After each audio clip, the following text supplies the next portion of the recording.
Okay, it says it's still setting up, but last time it did that, we were live. So I'm just going to assume that we're Okay. live now. Welcome, everybody, to another episode of the For All Time After Show. As always, I am one of your hosts, Fat Thor, and I am joined by my TVA agent brother in arms, Mr. Zen, Army of Zen from the Listen 3000 podcast. Thank you so much for joining me as always. I am so excited to link up with you again and do I guess this is the last episode of this series now. I think Zen froze on us, everybody.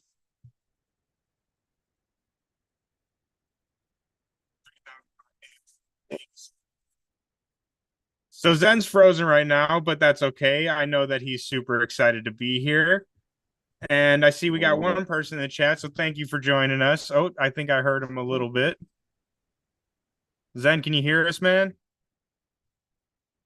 Oh, I see you.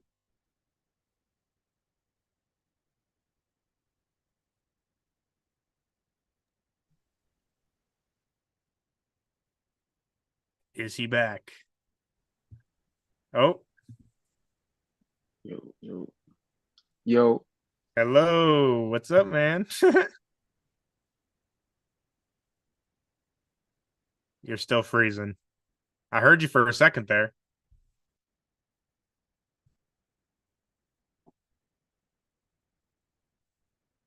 While we wait for Zen to get his stuff moving on unfrozen, let me give me a second. I'll tweet this out so we can get some more friends here into the chat.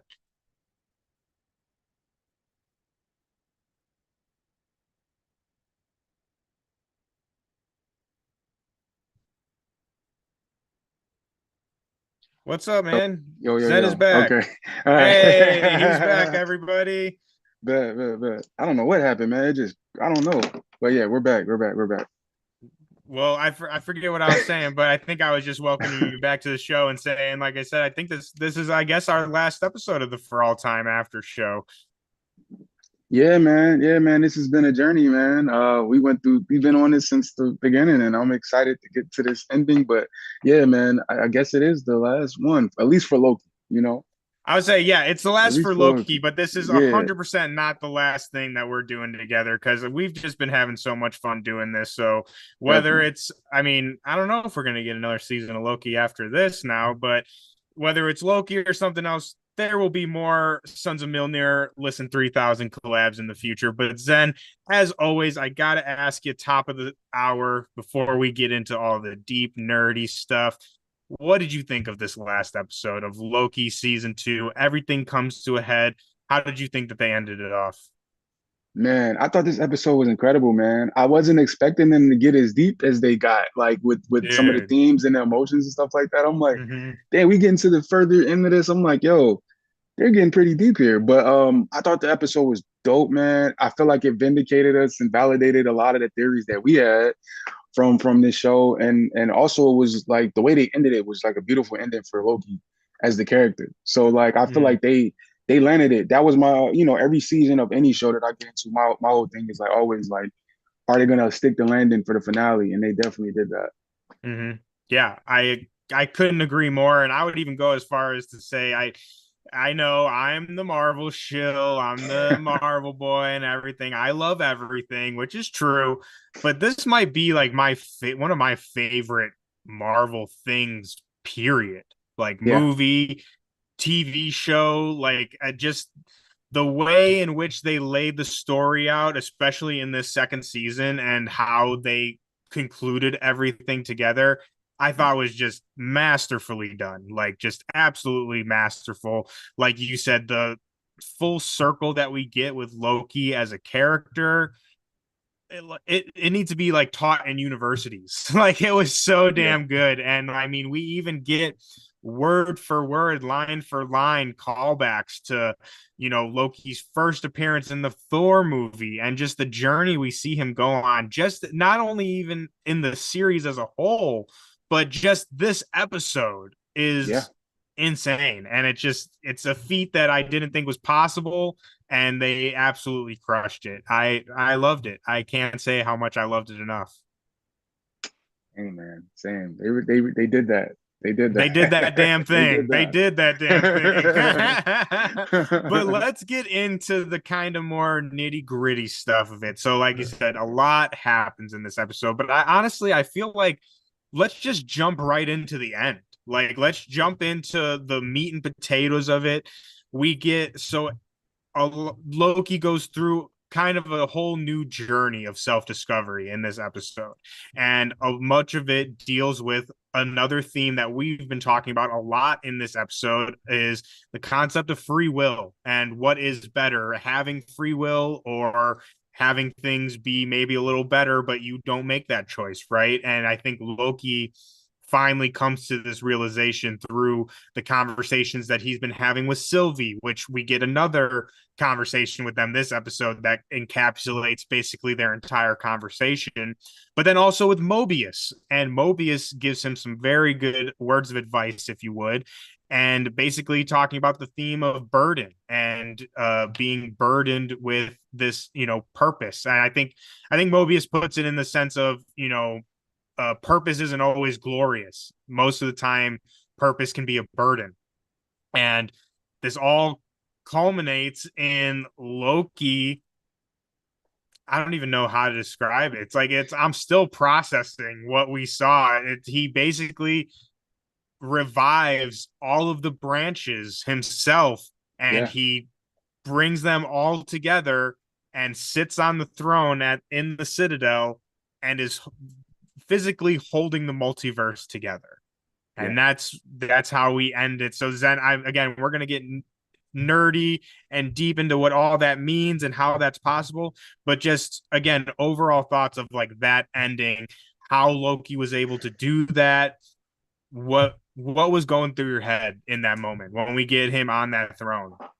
So, man, we had our theories, and Loki, man, Loki who remains, and things of that nature. And I don't know. Dude, you I should had in have my head. copyrighted that shit when we said that the first That's episode facts. because you were That's on the facts, man. money, man. On the money. But no, so I had my thoughts in my head and visually like my idea what I thought that was gonna look like. Like I thought, Loki was gonna be like TVA CEO, president, running around, you know what I mean, doing all these things. Mm-hmm. But like what they actually did with this character and having him literally holding the multiverse, the threads of the multiverse all in his hands and just sitting on the throne, like that is crazy to me. Like Dude. the fact that we just that whole sequence, like him walking out on the uh I don't know what is that, the bridge or like the going towards the loom and breaking the Mm-hmm. loom, like that whole sequence was beautiful, dog. Like it was just to see that, you feel what I'm saying, and and symbolism and like him evaluating what that glorious purpose means, like that conversation with Mobius that you were talking about was Mm-hmm. dope, man. Like it was such a, I wasn't expecting to get some of these moments, but like Yeah. at this point, we're I here and really it was really dope. yeah, I really wasn't expecting it to get that deep either, even though like again, we've discussed this on all of the other episodes, but the, deeper themes of purpose and free will and all of these things, but I was not expecting them to really drive it home how they did in this episode. And like I said, with the inclusion of the, Sylvie moment and the Mobius moment and him, not only that, but him, which I think was another one of your theories that you threw out on one of our episodes where we have a Groundhog's Day sort of situation of Loki reliving the same moment over and over and over again. And then the one to me that really just brought everything together, and this was the moment of the episode where I was like, oh, fuck you, dude. No way. This is when they went back to the Citadel with the when in season one, the Oh fight yeah, between I Sylvie and love Loki. those scenes, And bro. dude, and it comes out that he has to kill Sylvie. Like that was like again, I was like, "Fuck you, dude! No way! Like that's where we're going. That's what we're doing here. That's what this is coming down to." And Bruh. just like the symbolism of that, and all. Oh, I could go on, but Zen, let me get. I I want your I thoughts on this first. piggybacking off what you just said about that scene, I thought he was gonna get Sylvie, bro. Like I felt like So at did the time I. I thought he was eventually was gonna be like, you know what, this is the only thing to do. But Mm-hmm. then when he remains kind of cracked and was like, all right, I know what's going on. Like when they had their dialogue, I'm like, all right, they really Yeah. they doing some stuff here. I thought he was gonna kill her. Like, I I thought mean, he not was too. not that it was gonna be easy, but like, Yeah, yeah. again, going back, we've talked about this on previous episodes. Like going back to the whole how Loki and Sylvie symbolize that kind of self love, self acceptance. I was thinking they were taking us down the route of, okay, now we did self love, we did self acceptance. Now let's do self sacrifice. And that he was going to Mm, have to kill Sylvie. And that was going to represent him killing himself or like his old self, right? yeah, yeah. And that's the only way forward, which would have been, I think, would have been really cool as well, like from a Hmm. thematic standpoint. But Yeah. I love that they didn't go that route. Like I'm stupid, right? Like I'm glad that I'm not in the writers' room and I didn't choose that because what I'm they sure did that was came so up, much man. better. Oh, 100%. I'm sure it came up A for hundred real. percent. Because I But definitely could have seen them going that way. But yeah, I love yeah, what they like I did. said, I think they could have done it and it would have still been a satisfying ending, at least in my opinion. I think if that's the route they went, just the theme of it and the symbolism of it, I think that could have fit as well. But again, I'm glad they didn't go that route because what we did get was so much better. But Hmm. another very important part that we have to talk about for this scene in particular, and Yeah. for my crazy conspiracy brain, this leads to everything that will come next, is in that scene we learn, like, again, another thing, again, we are so vindicated, my dude. Like anyone that, if I know we, it looks like we have one person maybe in the chat, which is probably my girlfriend. But if anyone is watching this back, go and watch our other episodes of this For All Time After Show series because we called a lot of this stuff, and like a lot Yeah, of the yeah. things that we talked about came all full circle. And one of the major things that we have to talk about, he who remains. I paved the Yeah. road. You simply just walked across it. This is something that we have discussed multiple times throughout these last 6 weeks, is the sense of, is this still being orchestrated by he who remains? And it turns out it It was. It is. was. It was he who remains all along. He was behind the scenes this whole time. And that scene when he's like telling Loki, he's like, "Oh, is this the first time we've done this? Like, this is the first time we've had this conversation." Mind blown, mind Yeah, blown. yeah. Even though I was the person telling all of you that this was going to happen, seeing it, I was like, "Oh my god, it's happening." What, No, Zen? facts. Again, I need your thoughts on that moment. Like, what was going through your head? Were you just as, even though again we've talked about this, were you Yeah, just as shocked as yeah. I was? The shocking part was how they did it. Because I don't know. In that moment, right? He kept running stuff back, running it back, running it back, and like you just think he remains was kind of just Chilling. a part of the He's show. You know what I mean? Like Yeah. of everything running back, and then he kind of just breaks through. Was like, all right, I know what's going on here, bro. Like how many times have you done it? Like that was crazy. Mm-hmm. Like I'm like, all right, this is an interesting conversation, and it makes so much sense to do it in the show. And I'm like, dog, that foresight for him to be still controlling things even now, like what he said, oh, you thought I was just gonna let her get me, like, Yeah, and not do nothing dude. about it? Like, I'm like, wow, yeah, yeah, yeah, Yeah, and it's yeah. like it almost felt like he was talking to us as the Yeah, audience as yeah, well. Like yeah, you yeah. just said that line where he's like, "Oh, you really think I was just gonna let her kill me and that was it?" Like, I guess so, man. Shit, I don't know. Like, like, but for real, it's like that's what most people thought. And again, that's why I've been kind of harping on that line again. And I'm so glad that they brought that particular line back because Hmm. I've been preaching on that for a while now, that that line was very important. And that, again, the whole idea of he paved the road, we all are just walking it, has always to me meant that, like he said, what, Sylvie's just gonna kill him and that's it? Like, no, that was part of the plan. Like, Yeah, whether she did or not, it's still part of his plan. And I right. think again we see that all come to fruition in this episode where, like you said, he's basically just like fucking with Loki, and he's like, no, I Yeah, guess man. he's like, oh, I guess we'll do this for another 1,000 years and then maybe you'll be ready, which is like so Kang. That is like such a, like, from the comics, that is such like a Kang thing to do, right? Right. And I think it also just kind of, I saw someone tweet about this, which I think was a great point. It just kind of furthers how like sick and twisted he who remains is, and kind of makes him even more of a threat, I think, than he was before. Like he was always the same level of threat, but now like we see like, oh, this dude's kind of sick in the head. Like like he literally made Loki go relive these things countless number of times, and then on top of all of those times that he relived it, spent centuries learning the physics and shit, Just to all learn just to that it come. doesn't even. Yeah, literally, like to do nothing. And it's like Yeah.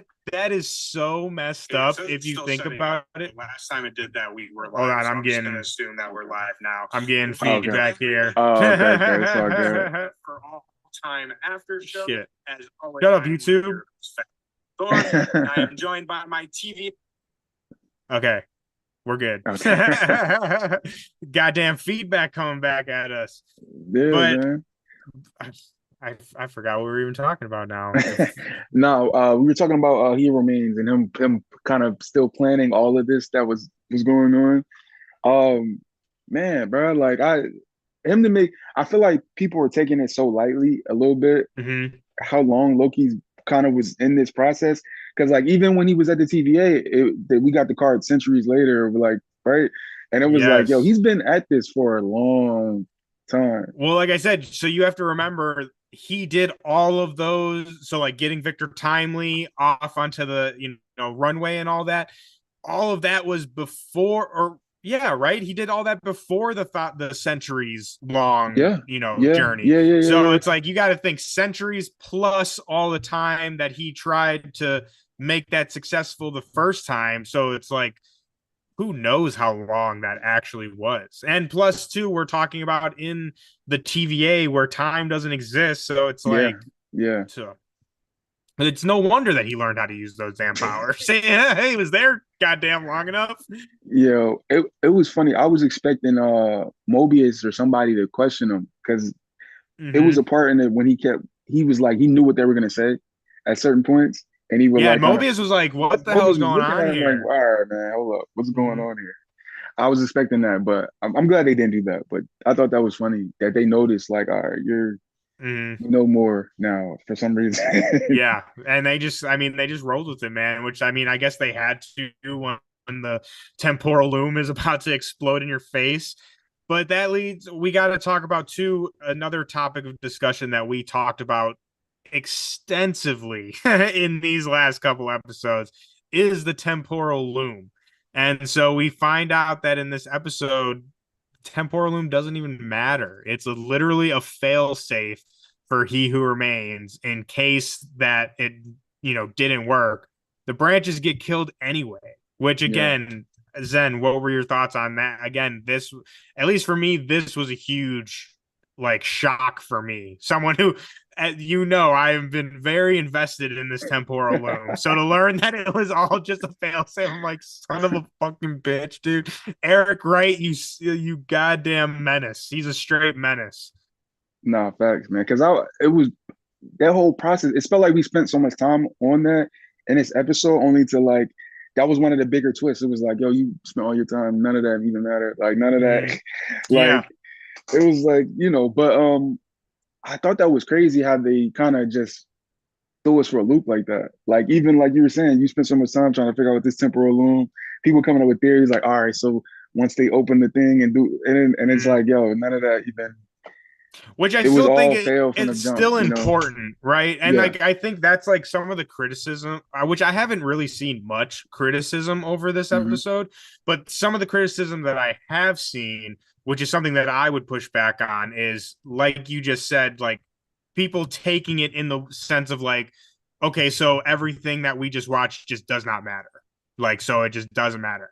I would argue that that's not true. It still matters. Like all Hmm. the journey that we went through, all of that still matters. How the temporal loom works and how it relates to the TVA, that still matters. For sure. Even though that, like I said, the in the story, like the ultimate goal did not matter. I think the journey that we took 100% still matters for not only our Oh, characters, definitely. but how the MCU works and where we're going in the future. So, like I said, I've seen that criticism not everywhere. But I would say that, for those who say that at the end it didn't matter, I would say all of that stuff still very, very much matters. I also think it adds to the Kang character as well. Just the fact that Mm-hmm. he thought, because apparently, Victor Timely, that was he was obsessed with the loom as well. And to see this He Who Remains Kang kind of is like, yeah, it's not even what you think it is. Like it adds Mm-hmm. to his like diabolicalness to me. I don't even know if that's a Yes. word, but like it just A adds hundred to percent. Yeah. that level, you know what I mean, of craziness to him. You know what I mean? That I feel like we still are like getting towards like how crazy is Kang? How big of a villain really is he? So Yeah. yeah, And this is only the one variant. It's like yeah. that's another thing, going back to that original point of like it deepens the threat of Hmm. He Who Remains, and not only He Who Remains, but all the variants, because it's like He Who Remains relatively is, I've said this before and I'll say it again. You can never trust a Kang. Never trust a Kang, no matter what multiverse they're from. But as far as Kangs go, He Who Remains is one of the more uh what's the I don't know, I don't want to say good, but I guess for lack of a better term, more one of the more good Kangs, right? He's not like straight up evil.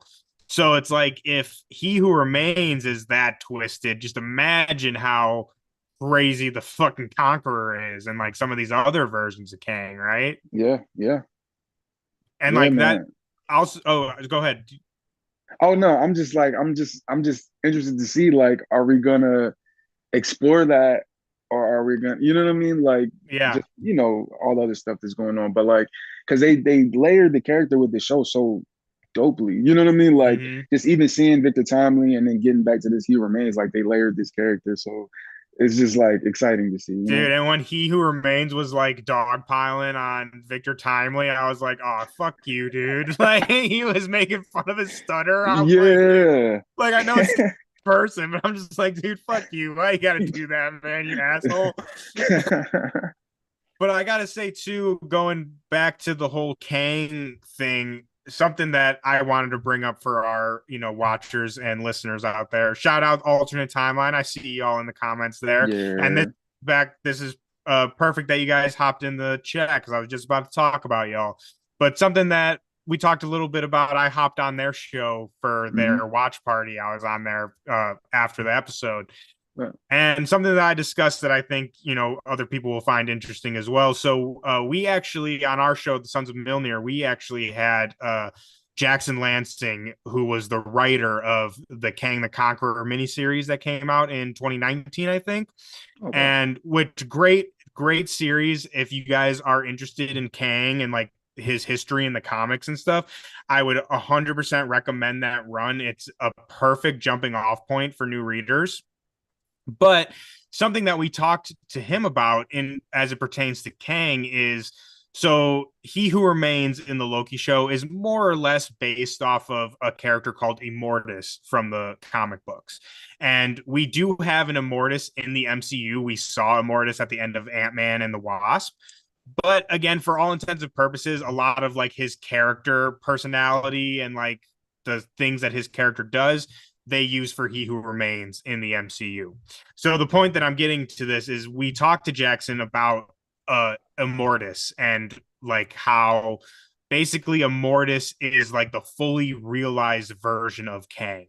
And basically, when it all comes down to no matter what variant of Kang that you're dealing with, Kang will always get into his own way. And Kang will always be the one that defeats himself. He's always the one, it's ultimately always on him. And so when he becomes Immortus, or again in the MCU, He Who Remains, that's kind of the version of himself that finally accepts that and is the version of himself that is able to transcend that and Mm. finally not get in his own way. And he finds this higher purpose in maintaining the timelines, right? So I think it's very interesting, again, that they kind of based He Who Remains off of this Immortus character. And so the reason I bring this up is I just think it's a very interesting thing to kind of contemplate with the He Who Remains character that we have in this MCU. And to remember that, at least in my opinion, he's not someone who's necessarily good or bad. Like, yeah, he does some bad things for sure. And, the way in which the TVA operates isn't the most ideal. But again, I don't think that it's as simple as like, oh, this guy's just evil, right? And this guy's just bad. Like, there's a very big duality there.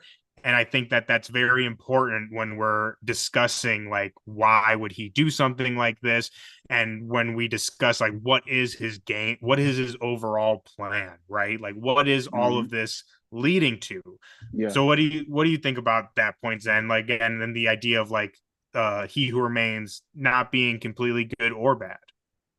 I agree with that, man. You look at it, at least when he broke it down in the finale before, and just seeing his reasonings for doing what he's doing. You know what I mean? Like I feel like you know out of all the different versions of Kang, we have the Conqueror and this and that, but like Mm-hmm. his version seemed to like understand like you know there's a reason for the place he's at. You know what I mean? Like, and Yeah.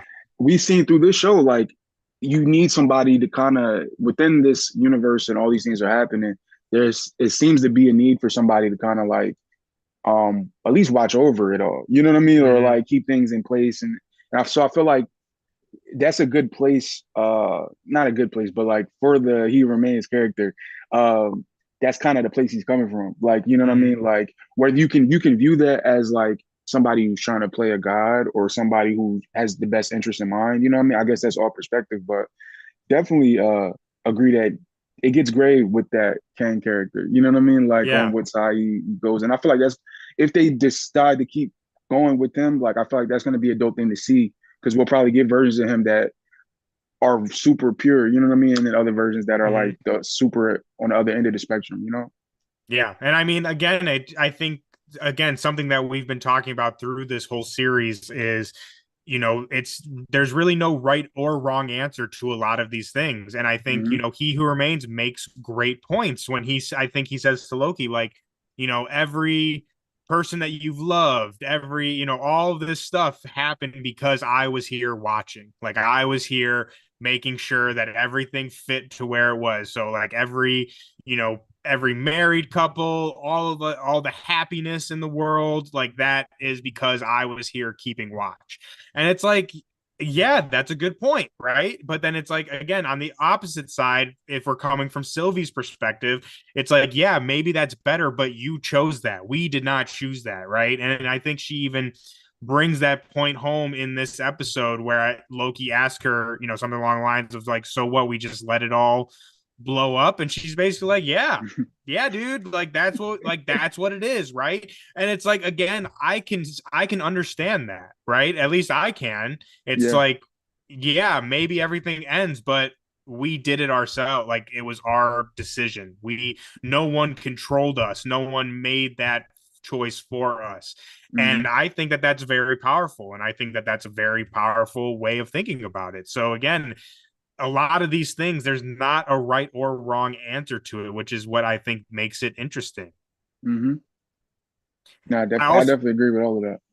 I also want to say too, we're talking about Kang's plan and like, how he orchestrated all this and this whole scene. Mm-hmm. Something I before we get into the nitty-gritty of how this all transpired, but so I'm coining this right now. I'm about to copyright it when we get off of here so we don't run into the Loki who remains problem again. But so I'm calling this new multiverse, we're in the Loki verse, right? So in this new Loki verse that we're in, something that I think is super interesting that I haven't seen anyone else talk about with this new TVA that we have, right?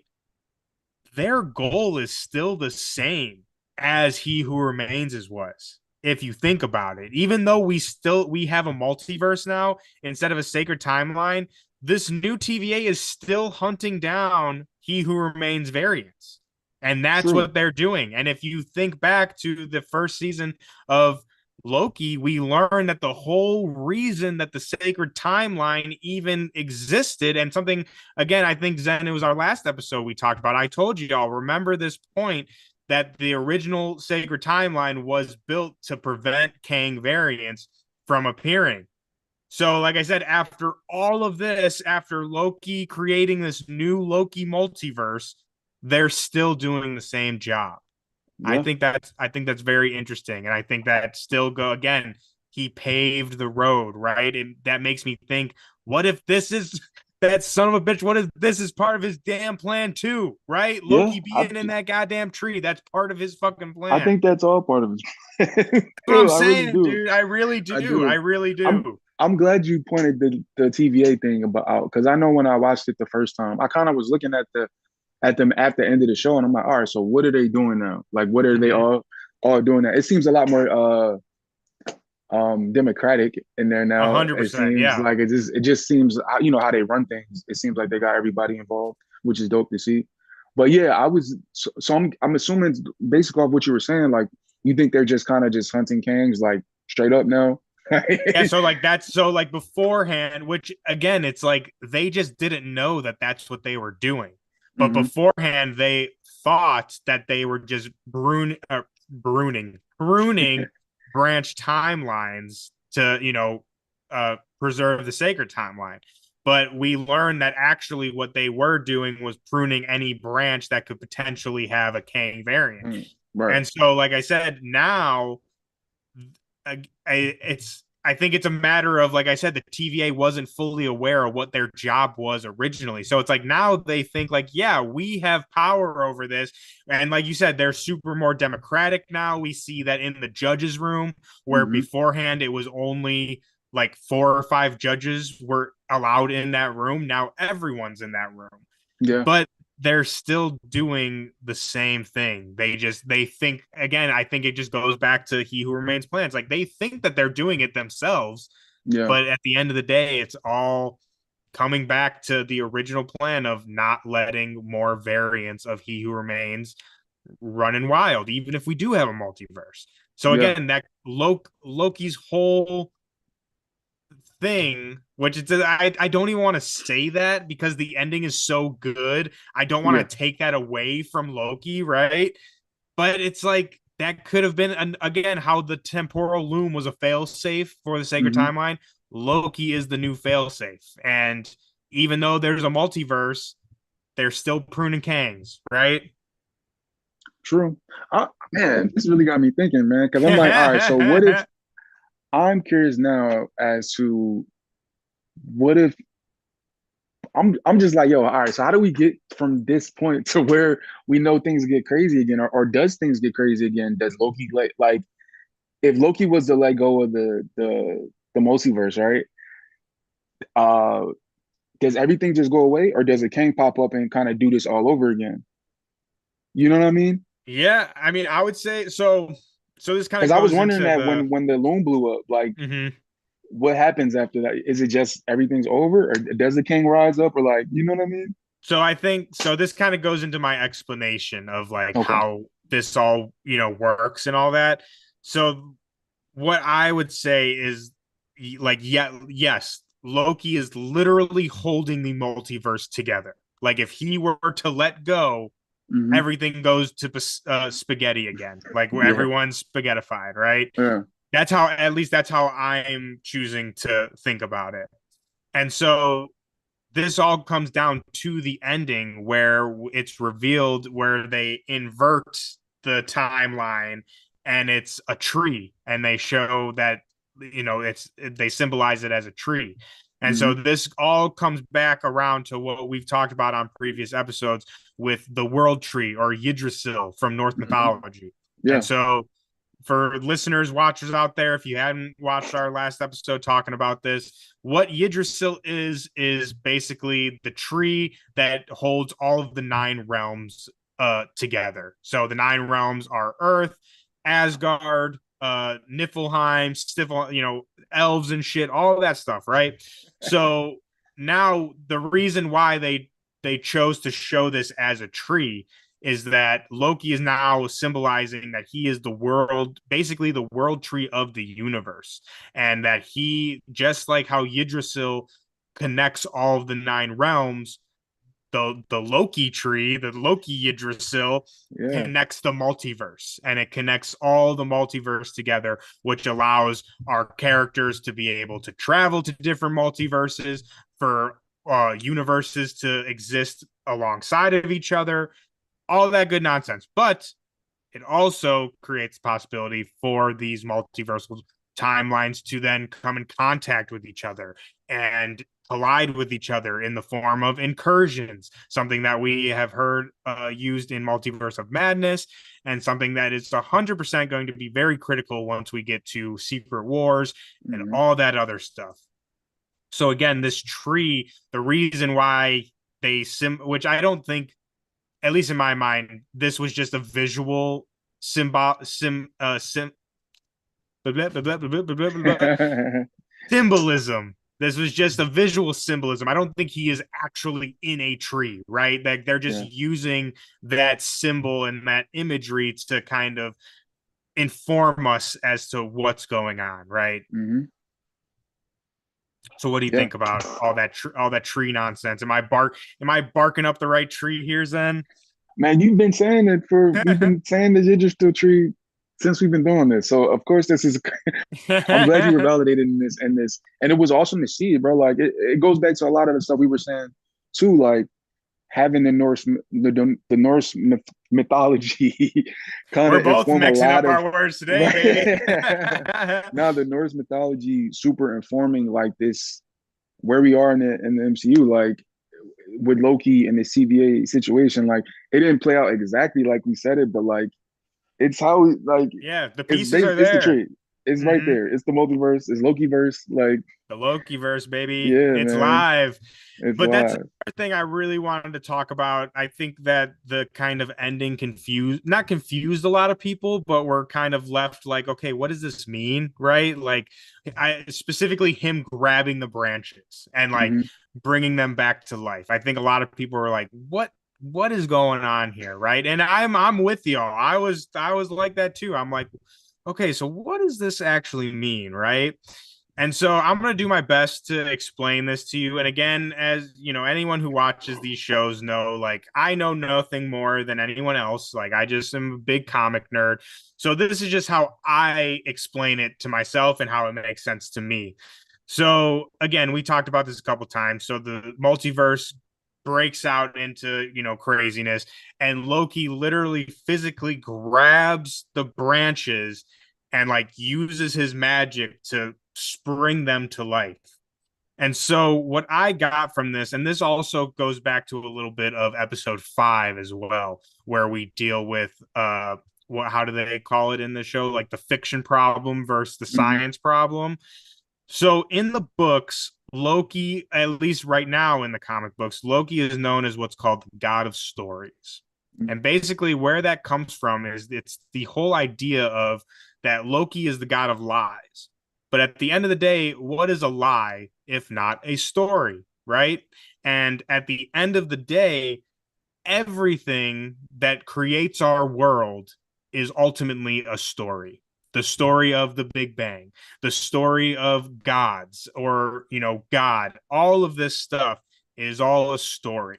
So in the show, what we're seeing is in episode 5, when Loki is finally able to control his time slipping, the way that I interpret that is that he is finally coming to his full realization of his true power, which, like in the comics, when he becomes the god of stories, that's like a very pivotal moment for the character where, like you said, it's the realization that I'm not just a mischief god. I'm not just the god of lies and deceit, but I'm actually the god of almost everything. Because again, everything at the end of the day is a story.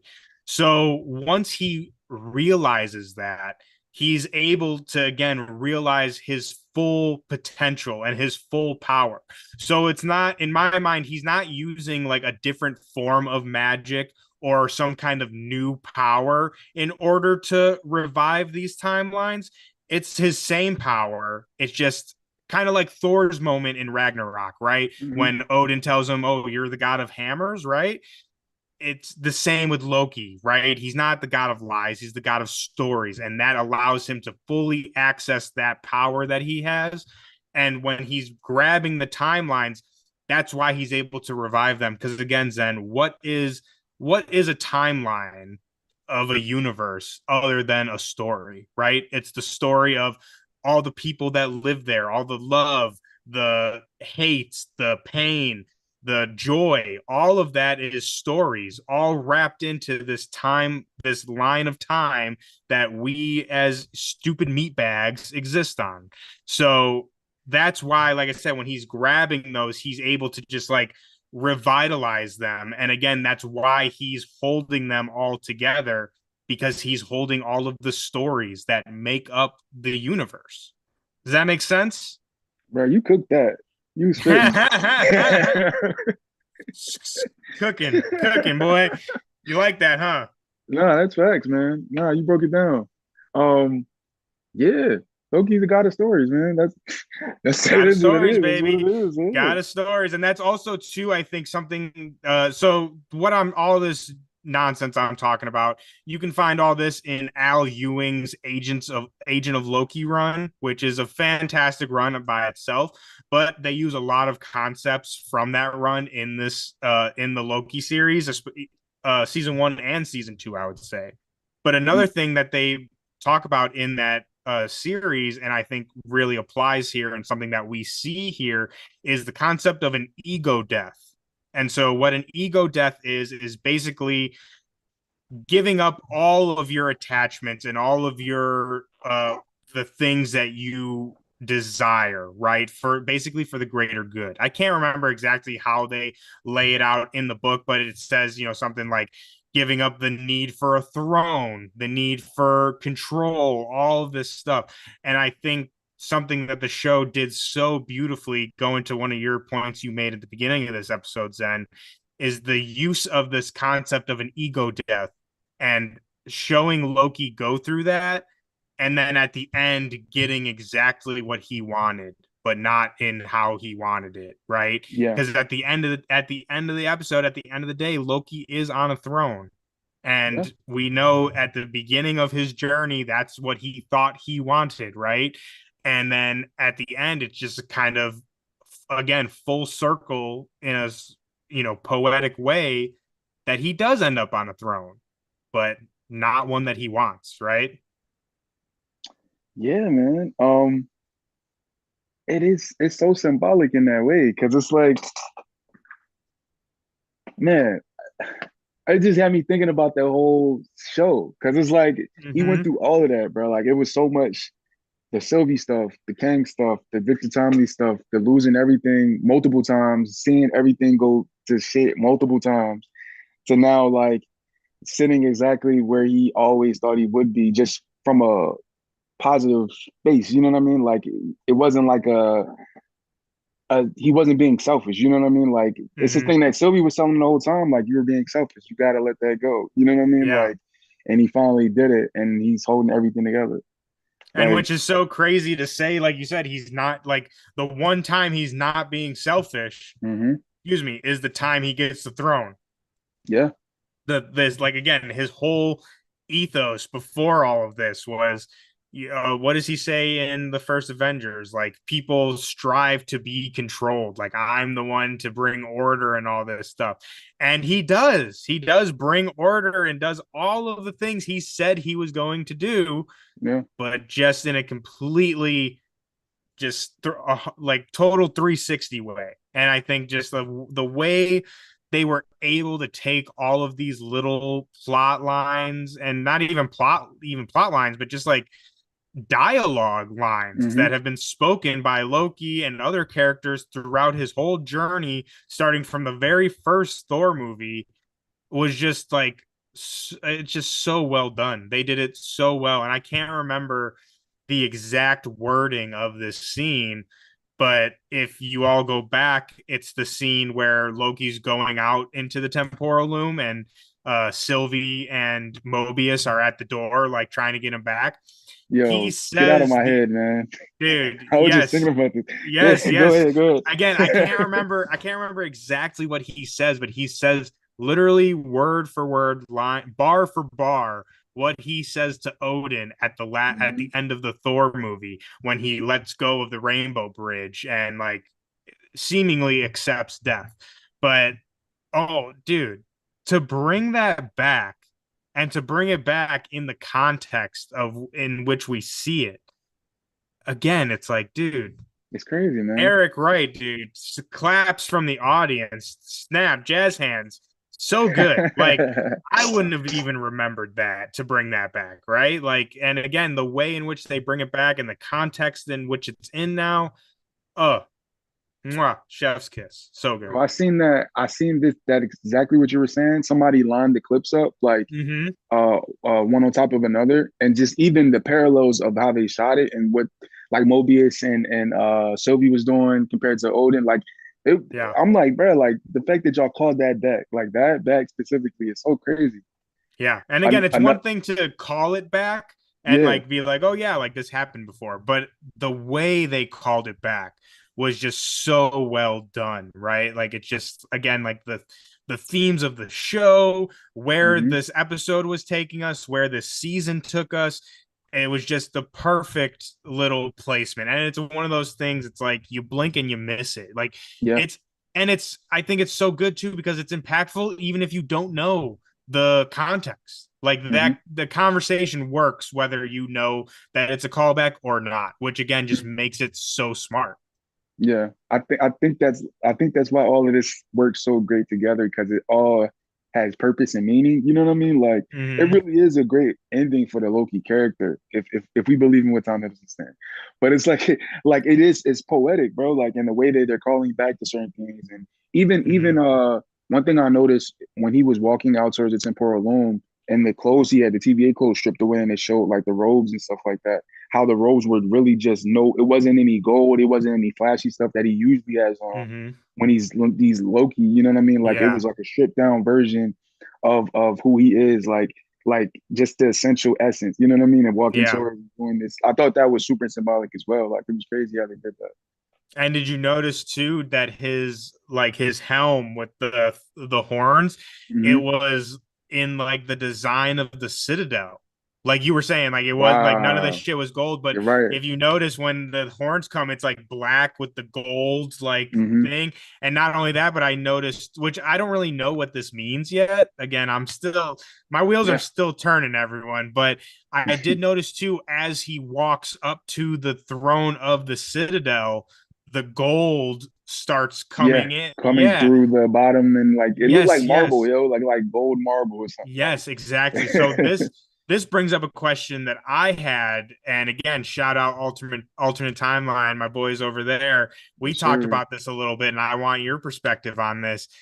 So that leads the question to me of where Loki, so the throne that Loki sits on, right at the end, is that the citadel of the past, or is that the citadel of the future? So where I'm I going with this, do okay, you okay, get where look. I'm going with this, Yeah, right? yeah, So yeah, we yeah. see the gold, right, like in cracking through, which we see that's what the Citadel looks like when He Who Remains is in charge of it. So Mhm. are we is in that scene? Are they telling us that that's the reason why the Citadel looks like that is because Loki made it look like from what Loki did, and then Mhm. all of the stuff that happened like again, we talked about the Ouroboros. It's a loop, Yeah. right? Yeah. Loki doing that starts the loop and like makes this all start, right? Or the other school of thought is that a future citadel? Because I think it was Jam who made this point, but when he sits there, there is no citadel, right? Mhm. So it's like again the question of like, is that the citadel? Is there no citadel because it's in the future and it was destroyed, or because it's in the past and it's yet to be built? So what do you think about that? And I want your thoughts on this. Man, I didn't even think about that. I did notice the gold that I did notice the gold and stuff in the kind of filling the floor and stuff like that. But episode, but is this the future or the past Citadel? Which I Man, guess it like really does, when you're talking about a place that exists outside of time, there's like not a past or present, but you get what I mean, no, right? no, no, for sure, for sure, for Yeah. sure. Ah, I don't know, man. I like this. I like to be optimistic and say it's the future one. Yeah. But like, if the time loop thing is gonna play itself out again, if the multiversal war is gonna play itself out like exactly how it did previously, Mm-hmm. then it could very well be the past, like Well, and kind of just looping itself again. You know what I mean? Like, yeah. Well, and so see, I don't that's like know. what makes me think too. So this is another thing I was thinking about is, which I think there's two different possibilities for this, is the statue in the Citadel, the broken statue. We Hmm. still we still have not gotten an answer to that. That's true. So I'm saying, what if that's Loki? What if that statue is a statue of Loki? And he, Mm. again, like this is all part of He Who Remains' plan. And Loki has been a part of this whole structure from In the the very beginning. beginning. Like, again, we're talking about this whole looping process. Oh And we talked man. about the bootstrap paradox and all that. So, again, Loki has always been there. And that's the statue that was broken in the Citadel, was a statue of Loki. Bro, if they do that, because I can see that being like dropped in some type of Yes. climax of a movie, and Well, then we get again, like Loki back, and then it's like, yo, it was him the whole time, the whole all yes, along, like he did this. I'm like, what? dude. Yeah, That'd be and crazy, bro. I think it would also give a little bit more credence to what He Who Remains was saying when he was like, "Oh, this is the first time we've had this conversation." It's like they have talked about this multiple times, right? It's like, Hmm.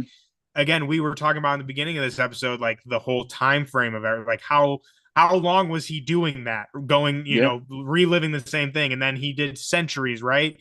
So it's like, again, I'm that's the theory I'm sticking with, that it's a statue of Loki. But I wanted to say too, so the other school of thought that you can kind of go under that I think is also just as plausible and validated is that the other statue is Ravonna, that the broken statue was once Ravonna, since she was, the what's it called, general in the army and all that. But I'm sticking with Loki, man. I think that that would be, at least for me, I'm coming at it from like a fan perspective, right? And if I'm writing this show, what's what's something that would completely shock my audience, right? And to me, like the statue being Ravonna, cool. Like I'm with that. Statue being Loki though, that's a what the fuck moment, right? And it's like Yeah. you want them what the fuck moments in your show. So that I'm sticking with Loki. Especially if they give you some crazy like breakdown or exactly how like it all flips and twists and how Loki. Because I'm curious, like we know he's not gonna stay there forever. Like Mm-mm, obviously definitely he's gonna not. be there for a long time, but like something I'm curious now, like what's gonna be the catalyst to get him to take the move, or something's gonna have to happen to change what's going on here. You know what I mean? Yeah, well, Secret Wars is gonna, at least in my mind, Secret Wars puts an end to all this nonsense as Mm, far as the multiverse and all that. Like that's gonna put an end to all this. So I think that if Loki is coming back into our 616 like main universe, that is mm-hmm, when it's gonna happen. But I also want to say too, with Tom Hiddleston's recent comments as well. So mm-hmm, what he said was that this was the culmination of 14 years of work, right? mm-hmm, That does not mean, to me, that does not mean I'm not playing Loki anymore. All that means to me is that this episode and this season is a culmination of all the journey that Loki has been on, which it is. But that doesn't mean that there's not more story to tell. And he not never sure. said that, right? So I think a lot of people are kind of reading more into his statement than there is. And I think it's just a cheeky way of him being able to talk about it without being like, yeah, I'm coming back, right? Mm-hmm, But Loki's for sure coming back. of No course. way in my mind he's not. And especially, which it's like, don't get me wrong, I think this is the perfect ending for him. If they never showed us Loki again, this would be fantastic way to end his character. But we talked about this on last episode, Zen. We gotta think with the business mind a little bit Mm-hmm, too. And with the success of this season and how much everyone loves Tom Hiddleston, mm-hmm. they're not letting that man go so Give him easy. whatever bag he needs Yes, to they're keep not letting going. him go so easy. I think he'll for sure be back. And like I said, I think it's going to be Secret Wars is where this all, comes to play. But we're for sure going to get the Thor and Loki reunion that we're all Yeah, waiting that's for. gonna be so dope, man. I thought it was gonna be dope before. Now after this finale, Loki's on a whole different level So mentally. dope. Like I definitely want to hear that conversation. Like, what is that Yeah. gonna be? Sound like, you And know?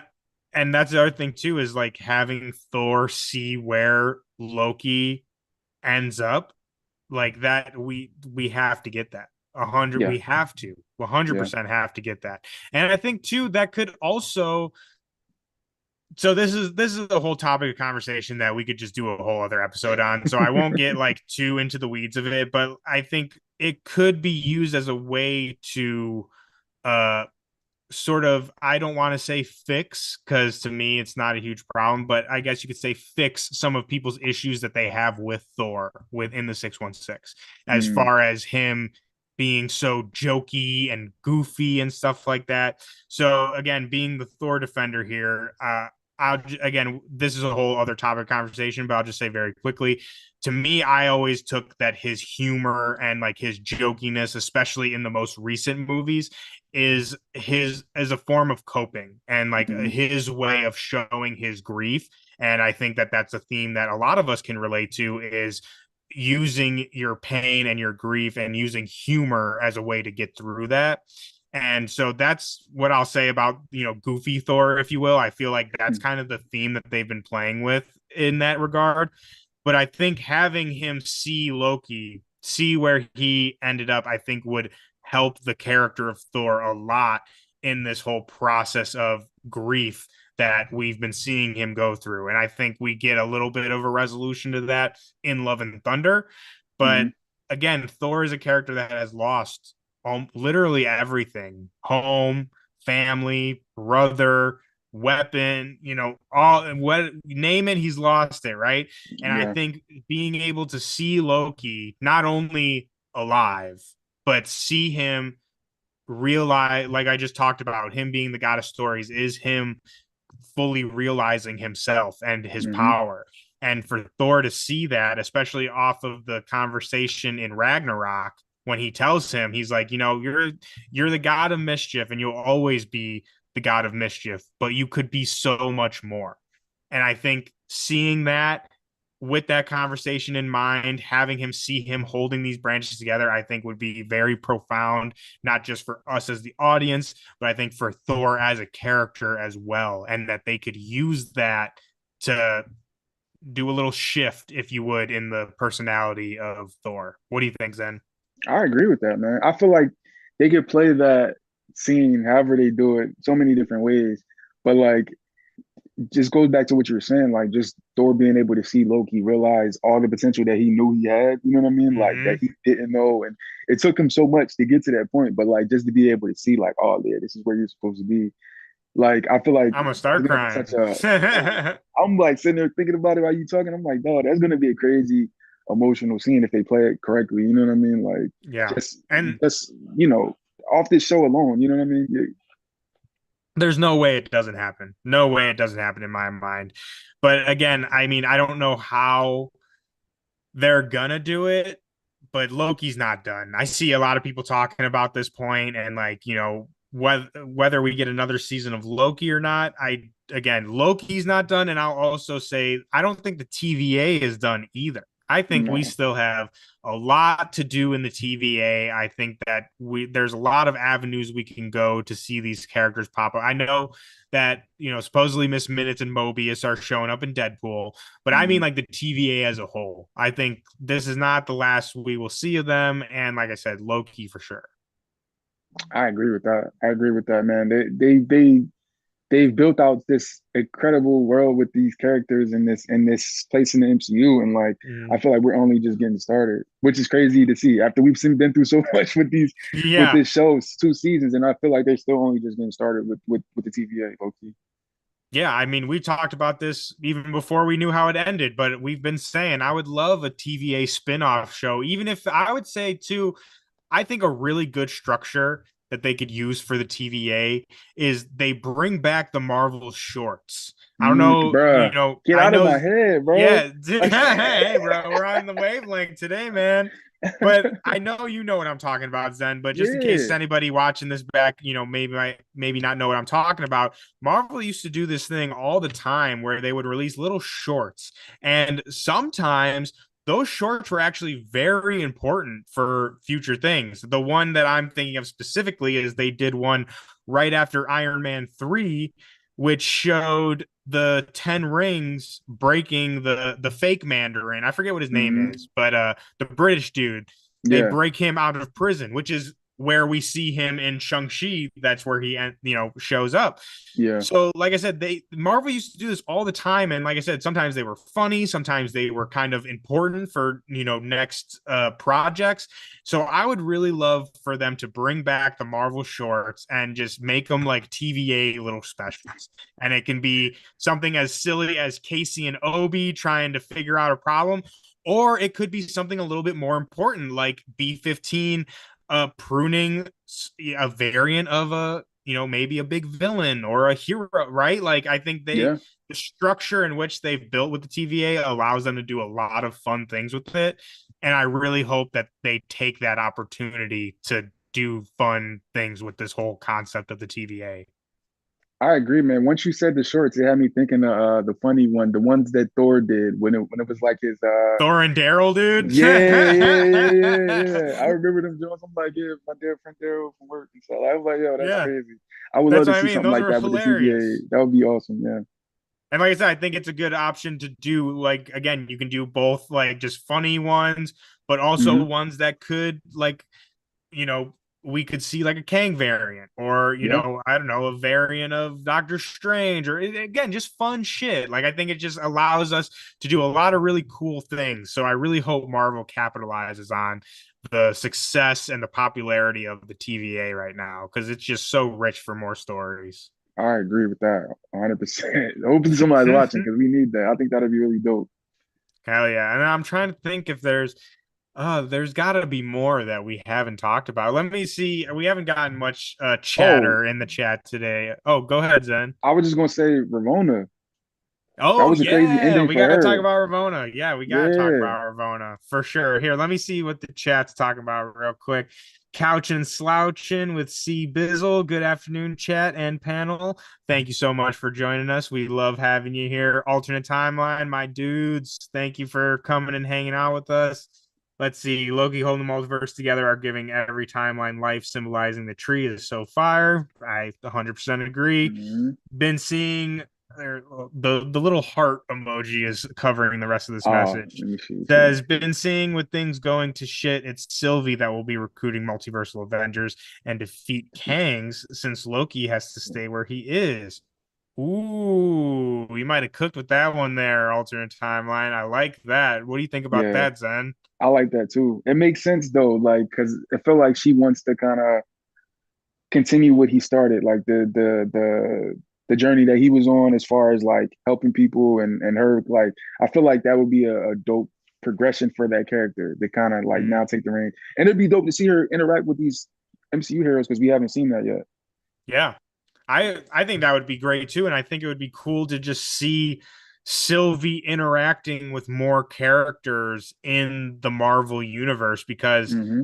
I've always I have so many questions about Sylvie, and I really hope Same. that we're gonna get a lot more of her moving forward. Because I'm curious, like, what was her original timeline like? Like, Yeah. who was her Thor, right? Like, I think all these questions are something I would really like to learn more about. And again, like her relationship with other heroes and or villains in this world, right? Like, is she aware of Captain America or Iron? Because I mean, she was taken as a kid, right? Yeah. Yeah. So it's like, is she aware that these things exist in the world, right? Like she grew up in disasters throughout the timeline. So I don't know. I just think that's again going back to what we were saying with like the TVA and how I think there's a lot of really cool, interesting stories to be told there. I think the same with Sylvie. I think that there's a lot of fun, interesting, and even profound things that we could do with that character that I really hope we get a chance to explore at least a little bit. Yeah, I agree with you because I was honestly surprised they didn't do more with her this season. Mm-hmm. I understand, obviously this is the Loki show, so we gotta it's about his path and where he's going with him. But I do feel like it's so much more they could do with her. You know what I mean? Like that I feel like Yeah. they didn't necessarily utilize this season. So I am excited. Hopefully we see a lot more of Sylvie.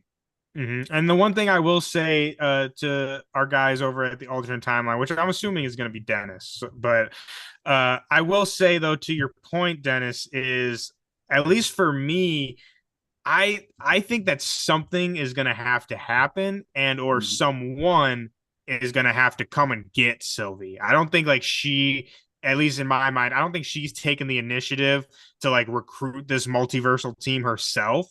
Because to me, the big thing, we've talked about this throughout the whole series, is like she just wants to live a life, right?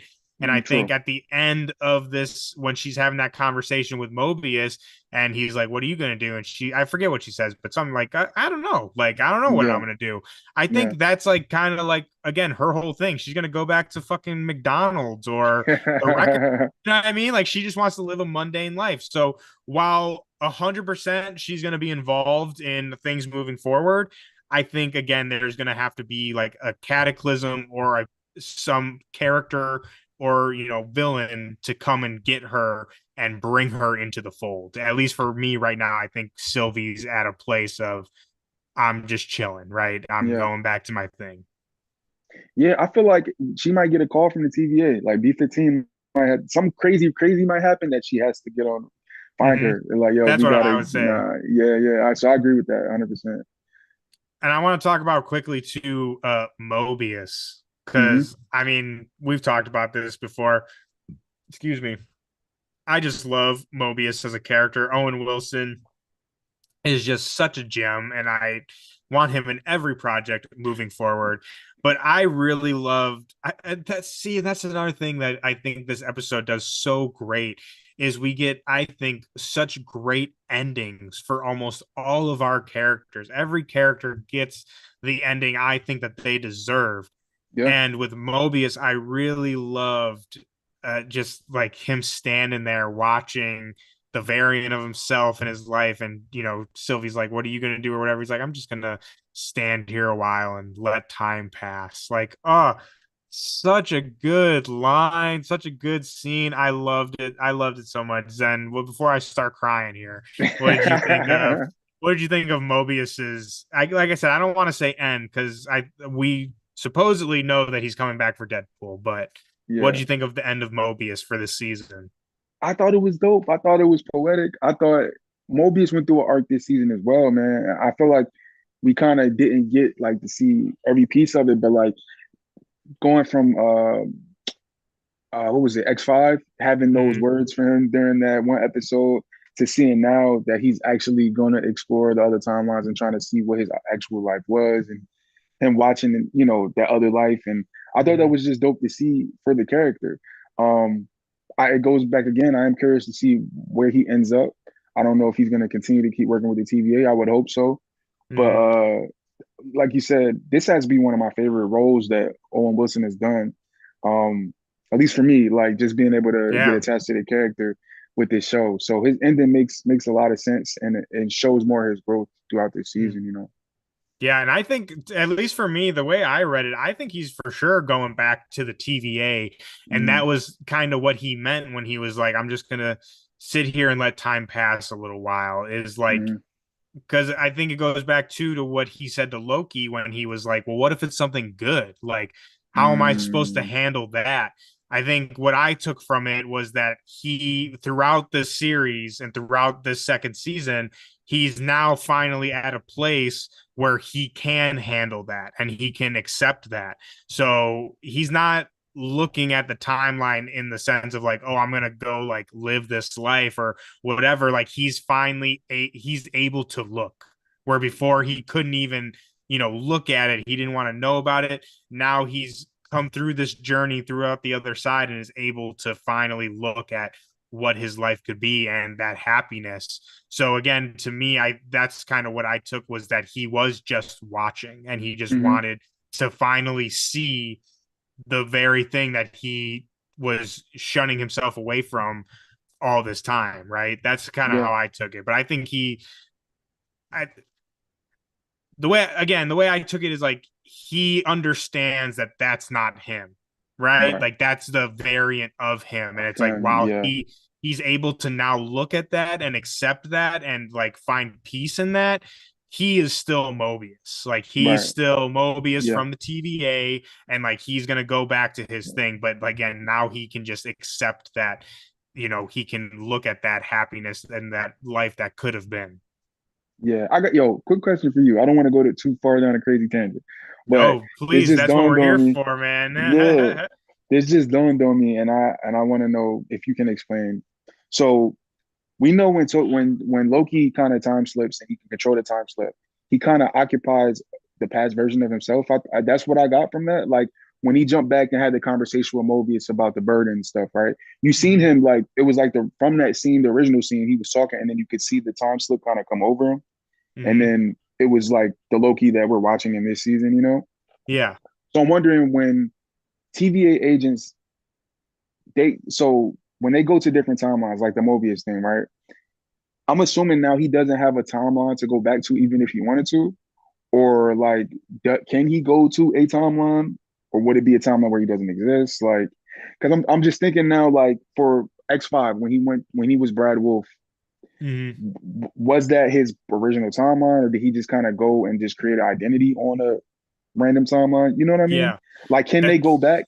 You know, like some of Mhm. the agents, because now they know Yeah. now. You See, know. so the way I think about it, and again, I mean, I could be wrong. This is just how I make sense of it. Hmm. Is Yeah. so with Brad Wolf, for Hmm. example, I think that he just found a branch timeline and then Gotcha. created this life for himself.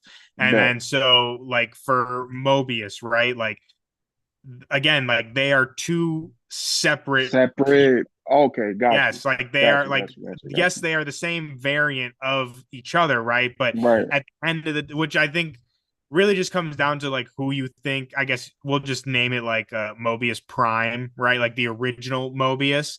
You Hmm. could say Don with the kids is Mobius Prime, the original Mobius, and Right. our TVA is a variant of that. Both still Got you. Mobius, but Right. they're two different. So when Right. Loki though is time slipping, the way that I thought of that is, I guess you can almost think of it as like his consciousness is Hmm. being transported through time. Like it's not like he just popped in on that scene with Mobius. Like it was still the same Loki that was sitting in front of him, like the same body, right? But Right. just the The mind mind was part different. was from the future. And like that's so when Loki's going back and forth with the time slipping, he's slipping into himself at different points of time, but he's not Exactly. slipping into an alternate universe of time. Universe. Right. Yeah. So kind of like the Days of Future Past thing, like when they kind of sent the consciousness back and all that. Yes. A But, hundred percent. A but, hundred. but, That's a perfect way to think of it. Yeah, I would yeah. say it's the same kind of mechanics that we're working with. But, but, yeah, that was something I had on my mind when thinking about that last episode. You know. 100%. Like I said, we've talked about this, dude. This time stuff is so confusing. Like we're Yeah. literally dealing with real life physics and shit, so it can Yeah. definitely get confusing. But before we've already been, I can't believe we've already been on here for like at least an hour. But before we wrap this up, like you said, I think we might have blown past this point very quickly. But Ravonna, we got to talk about Hmm. Ravonna a little bit. Yeah. Yeah. So we see her in episode 5. She gets pruned, which we Hmm. know if you guys have been doing your homework and have been watching along, when you get pruned, you go to the void. You don't just cease to exist. Yeah. But big but here, Zen. The real question, though, so this is something that we talked about again beforehand. This is my question, right? I I think that before I get into my nerdy explanation, we'll get your thoughts. But I think that Ravonna is in a lot better place than people are making it out to be.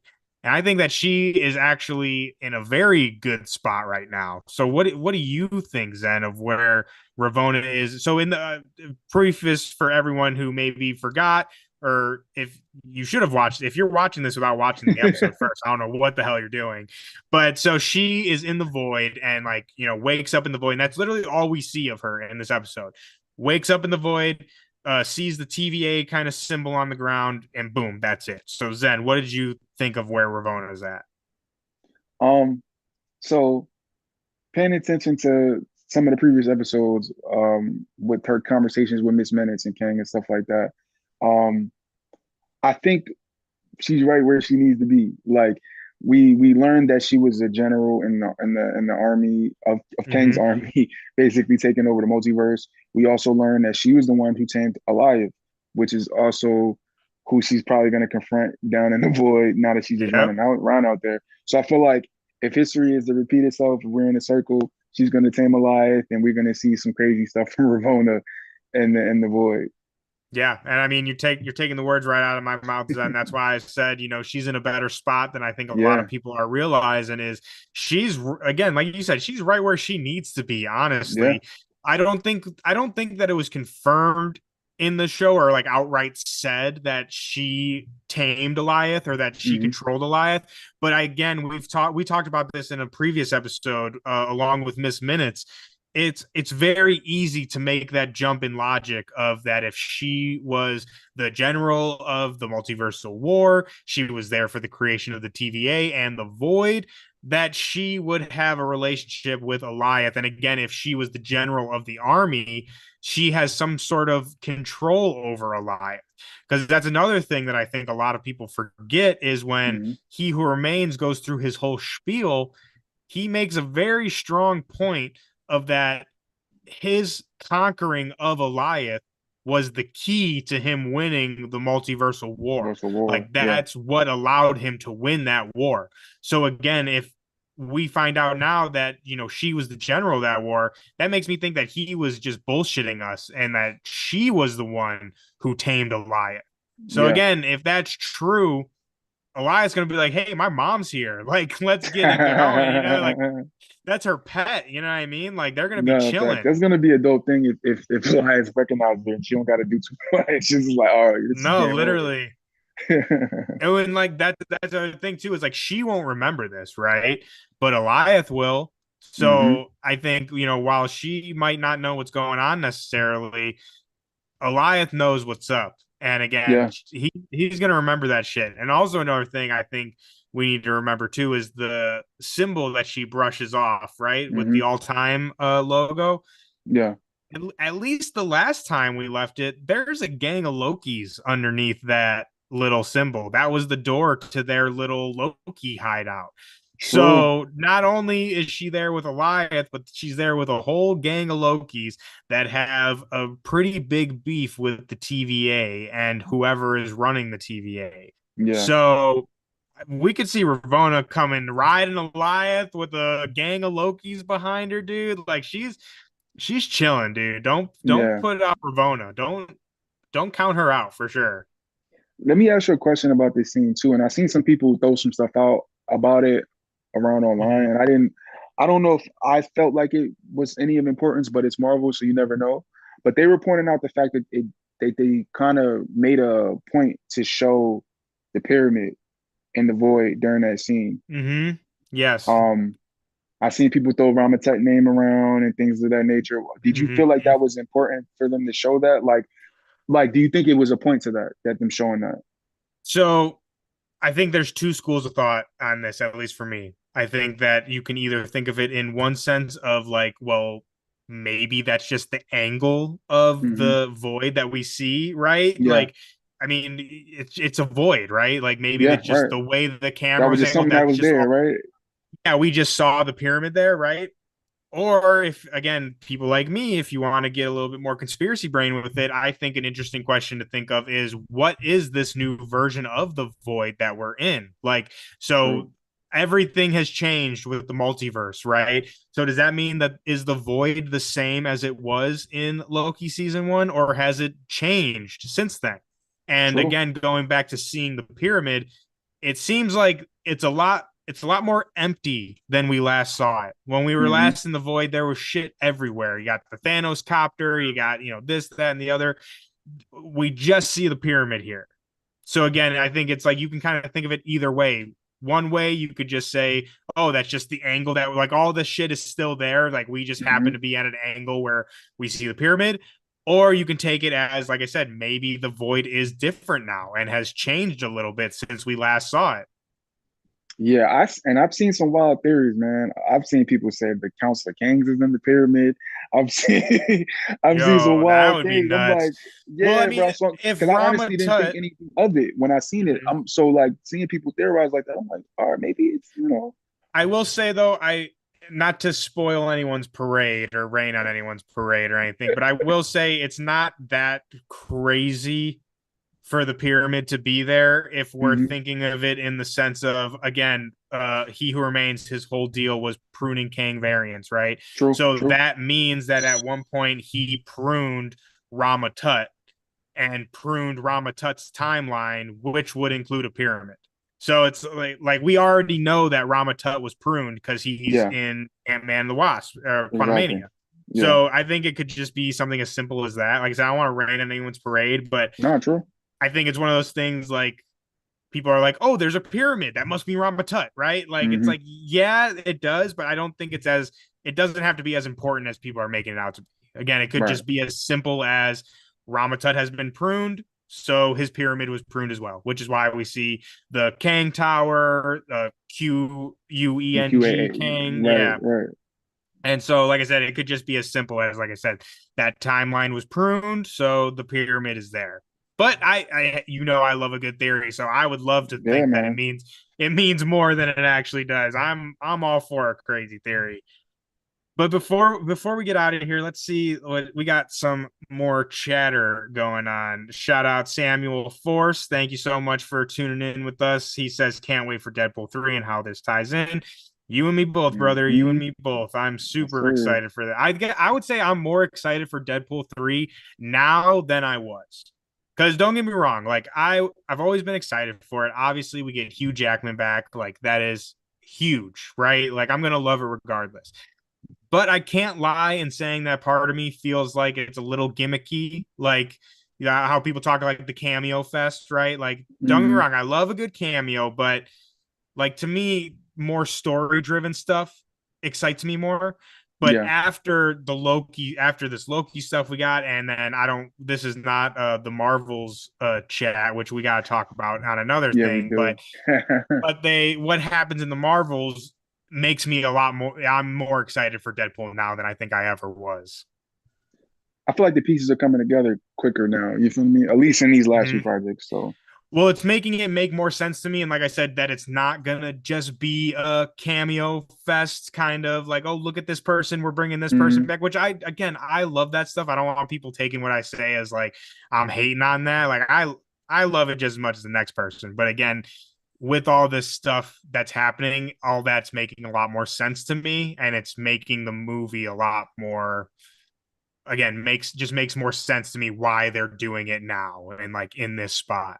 right. Let's see.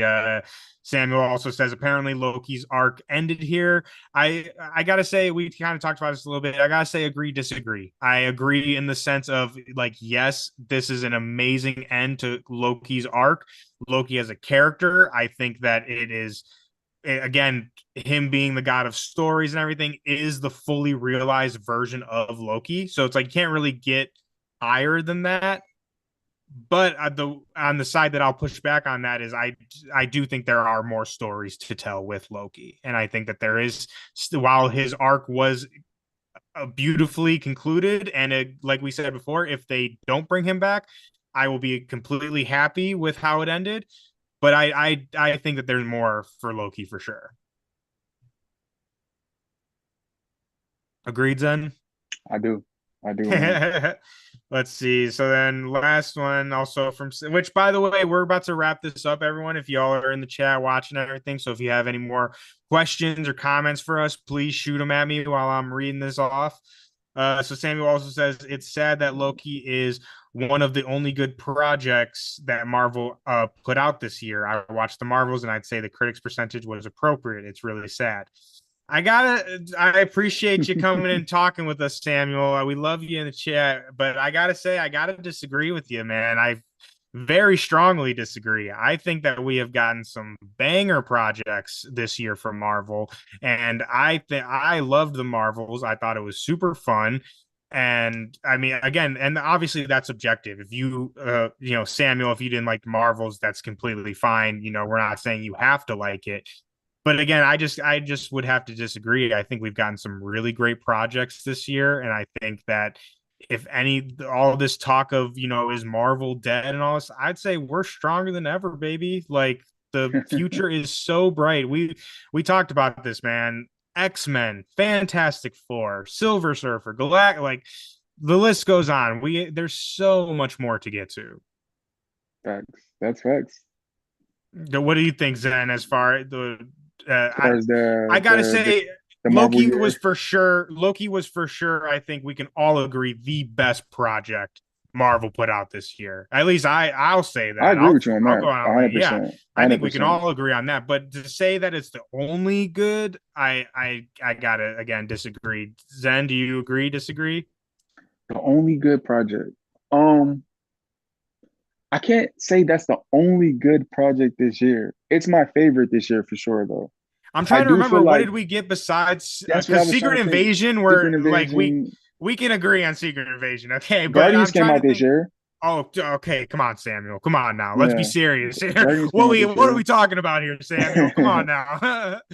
Yeah, Guardians 3 is a masterpiece. Come on. Yeah, yeah. So yeah, I Um, would again there we've gotten some great ass projects for sure.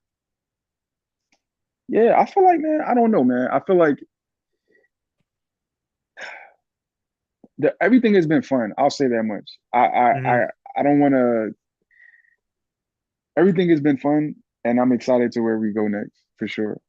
Because there's some stuff coming, bro. Like you know what I mean. Yeah, And like I all said, this, I no, I just want to say all the stuff go. that we've seen, like even from the Marvels to Loki, those things are like I feel like those things are poking and doing some things that people have been asking for, but just haven't.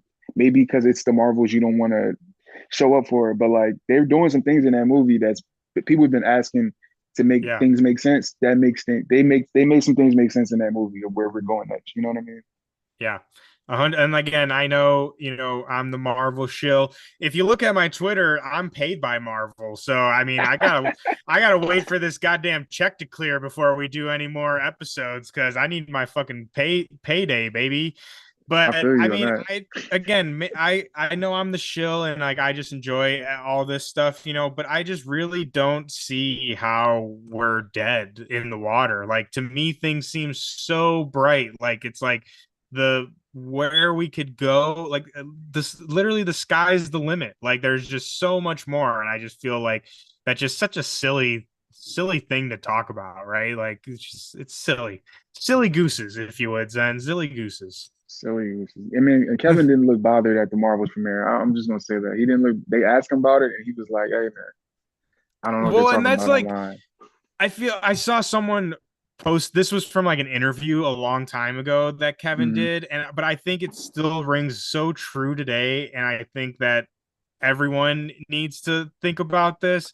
And like I forgot what was said or what exactly what the response of to this was, but someone asked Kevin about like, oh, so when are we getting this or when are we getting that, and he was like, is it never enough?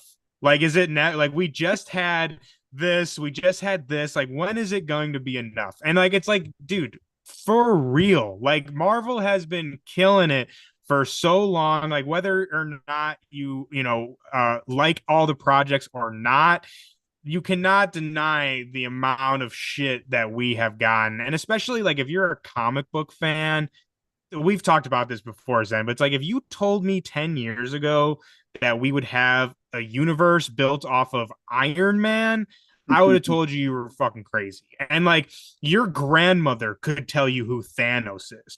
That fact alone is insane. Like that's like, what are we even talking about here? So Yeah, it's like it's an as embarrassment a of riches, dog. People are spoiled yeah, with the that's what I'm content. saying. It's like, how can you be this upset when we have so much to eat from? Like, even if you don't like this plate, we got 10 more plates over here of all this other crazy shit. And again, like, I just want to echo what Kevin said. It's like, when will it be enough for you people? Like, this man is driving himself insane. And we have Guardian. We just this year, we were just talking about it. Guardians, Secret Invasion, Loki season 2, the Marvels. Like, when is it enough, Zen? When will people I finally know, have man. their fill? When will they be satisfied? Ever? I don't know. I don't think so. I don't think so Based either, on man. historical research, I don't think so.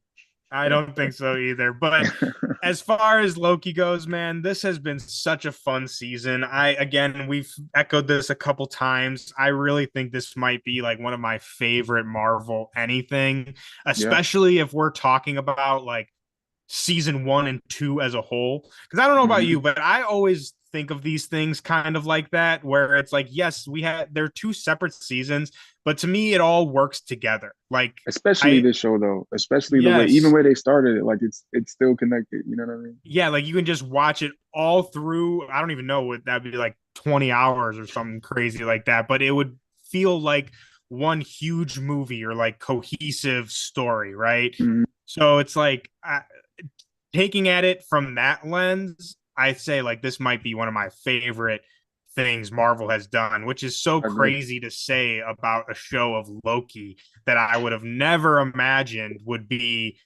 Again, I love everything, so it's like I knew I would like it, right? But I would have never imagined it to be as good as this was, and for the character arc that we went on, like it just blew my mind. Yeah, I'm just trying to think to myself, like thinking back to when they announced this show, were we even thinking that we were gonna get what we got? You know what I mean? Like especially Yeah. after this finale, bro. Like it's like this is this did what exactly what they supposed to do, man. And I'm glad they were able to. You hear about some of the stuff that they said behind the scenes about them kind of like pushing for practical sets, pushing for certain Mm-hmm. to do certain things with this show, and it all paid off, man. And I hope Marvel sees what they did for this show, and what this show accomplished, like story wise, visually, like let the creators cook, man. Let them do if they want to go a little crazy. Let them cook, because like Mm-hmm. this is the results right here. It was an amazing show, man.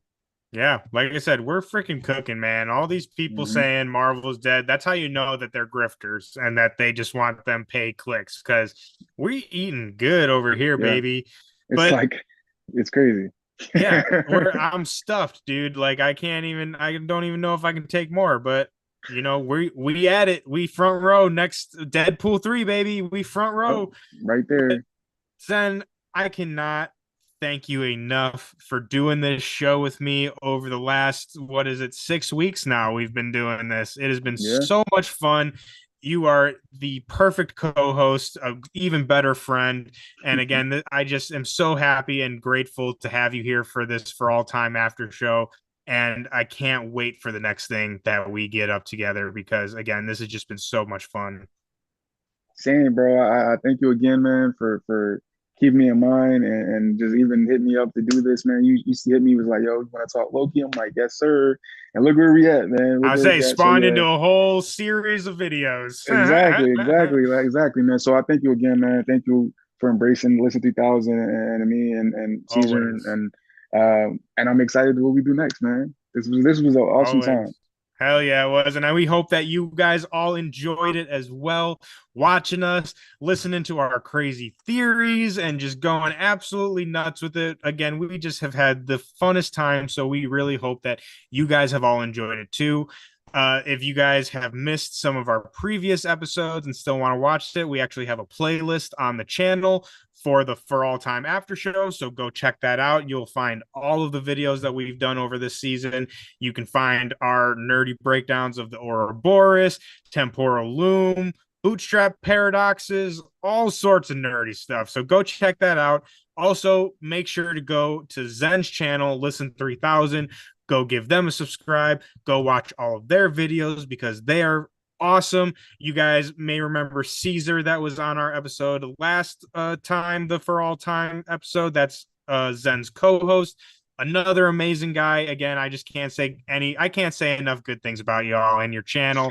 So go subscribe to them, go check them out, please.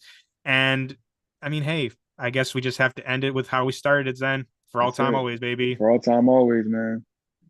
Thank you guys so much again for tuning in. Let me get one last look at the chat before we get out of here. My man Samuel, you're hitting us in the chat, man. I love it. I love to see it. Thank you so much. We really, really appreciate your comments. Let's say it's more sad that the audience likes it less. That's the sad part. I liked Marvels. Maybe it was 70%. Okay, I could take that fair, and I think I agree. It is sad that a lot of people in the audience seem to be so rigid and kind of unaccepting of change, is what Yeah, I would say. That is very sad, and I feel very sad for those people. And the last thing, which I think is a very good point, he says maybe Endgame set high expectations, which definitely. I agree with and then that. he also says, when are you going live with Marvels? I don't know, Zen. When are we going live for Marvels? We gotta do that soon. Yeah, man. Say, all right, Mhm. Sam. If you want it, then I guess we got to give it to you. But we'll for sure be talking Marvel, so keep a lookout on this channel. We'll be talking about that. But I again, to your point, Samuel, I think you are 100% on the money with Endgame. I Mhm.